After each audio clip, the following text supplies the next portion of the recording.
In schools, we are forced to memorize information, to use one primitive method, rote learning. But what is rote learning really? It's just mindless, endless repetition in disparate that in hope that something sticks. Half the time, students don't even comprehend what they're reading now. Tragically, people trap themselves in this broken system for many years, for the way through university, for example. Part 2. The decoding analogy. Let's break this down simply. Look at the road outside. See those traffic signs. Road signs are flawless, good everyday examples of mnemonics in action. Think about it. If every sign had a paragraph's long explanation of the maneuver if you need to make, the roads will be chaotic disaster. Instead, a simple sign acts as a compressed piece of code. Your brain instantly decrypts it, and you instantly recall the rule or an action required. Mnemonics does the exact same things for your mind. Part 3. The unfair advantage. Why should you care? Let's talk about your return on investment. First time, freedom. By slashing the hours you waste to study in your institution, you reclaim your freedom time. Second, cognitive health. You unlock your potential memory. A sharp memory equals a high quality of life and a powerful defense, a cognitive decline in old age, like Alzheimer. Third, career dominance. Imagine sitting in a high-stakes meeting with a critical client. They are laying out intricate project details. But you have a problem, you can't use notes. You only can listen and use your mind. How do you retain it all? Mnemonics. This is just the baseline. The real utility runs much deeper. Part 4. The classified history. Let's take a brief look at the archives. Meet Simonid. He's a father of mnemonics. It's all about that information. Later comes Caesar, a far more influential figure. The technique is widely known as a method of locking memory places. Later we do talk about it. And what about the modern era? I say about the secret. Today, memory athletes complete globally, memorizing massive amounts of data against this clock. But here is the piece they don't publish. In the training of intelligence officer and elite special operations units, mnemonic is a mandatory discipline under visual observation and operational memory. Faces, names, scissors, passwords, documents. But I have a very big question. Why didn't they teach this in a school? Part 5. Cognitive architecture. A quick detour in cognitive psychology. Keeping it brief. The process of imagination is a foundation pillar in your psyche. And it is exactly what this mnemonic is building upon. Your brain is hardwired to remember concrete, vivid images. That's why it struggles with abstract information. For example, numbers, formulas, and dry data. Note on aphantasia.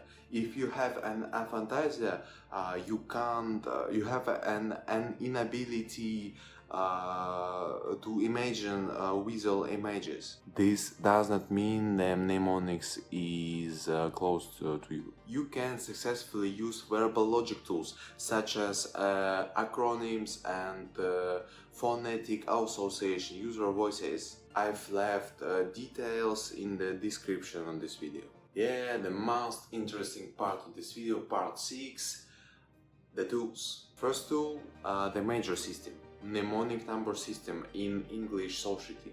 How do we punish this? Let's call double-digit numbers. Suppose you need to encrypt the number. Use this table. Check the phonetic matrix. 3 number is a letter M, fourth number is a letter R. You need to consonant order M and R in that exact order. And our result may be M plus A plus R.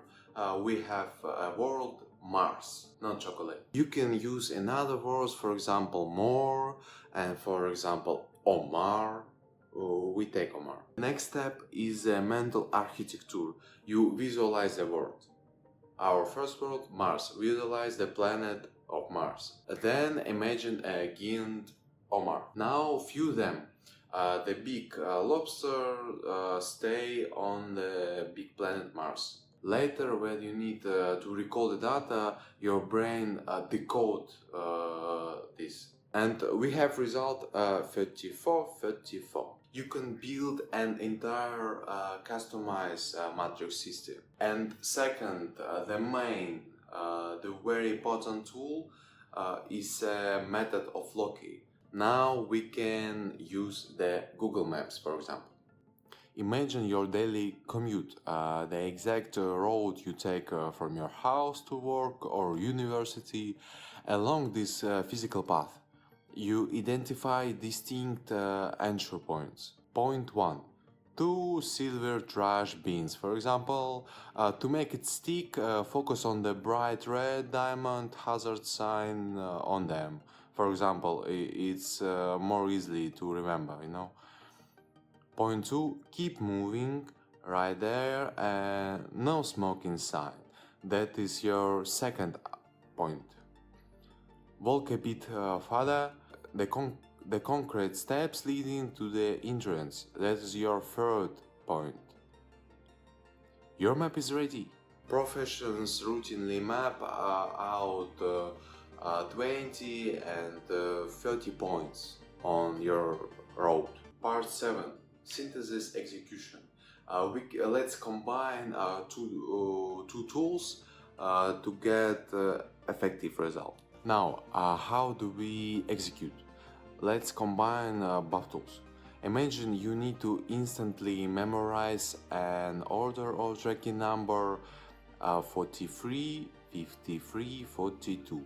Using the major system, we break it into pairs and generate words. For example, 43 becomes arm, your arm.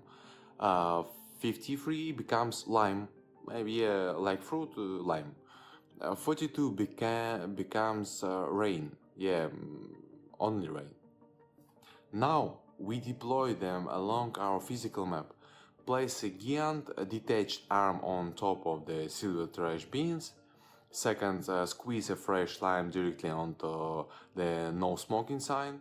And third, picture heavy rain pouring down exclusively on the concrete steps, making them dangerously slick. Done, you have a result.